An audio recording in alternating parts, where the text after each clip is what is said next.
மக்களுக்கான தேர்தல், மக்கள் நல்லபடியா இருக்கணும்ன்றதுக்கான தேர்தல்.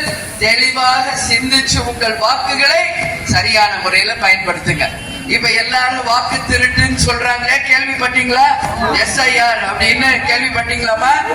அது ஒண்ணு இல்ல, அவங்க இருக்கிற வாக்குகளை எடுத்துட்டு இறந்தவர்கள், ஊர் மாறினவங்க, அந்த ஸ்பெல்லிங் மிஸ்டேக்ஸ் இந்த மாதிரி எல்லாம் சொல்லி நிறைய பேருடைய வாக்குகளை இன்னைக்கு திருடக்கூடிய ஒரு நிலைமை இருப்பதாக ஒரு கருத்து கணிப்பு இருக்கு. இதுதான் அந்த SIR. கவர்மெண்ட் கொடுக்கிற பல்வேறு சலுகைகள், திட்டங்கள், அறிவிப்புகள் அப்பதான் உங்களை சேரும். அதனாலதான் சொல்ற, நீங்க எல்லாரும் போய் நாளைக்கு இந்த வேலையை ஆரம்பிங்க. எல்லாருடைய வாக்குகளையும் நீங்க உறுதி செய்துட்டா அதை திருடுறதுக்கு இங்க எந்த கொம்பனாலையும் முடியாது அப்படின்னு நான் உறுதியா சொல்றேன். உங்க வாக்கை நீங்க உறுதி செஞ்சிருங்க. அப்புறம் யார் அதை திருட முடியும்? யார் உங்களை ஏமாத்த முடியும்? அப்படி உங்களை யாரும் ஏமாத்த முடியாது. அப்படியே இல்ல திருடுறாங்கன்னா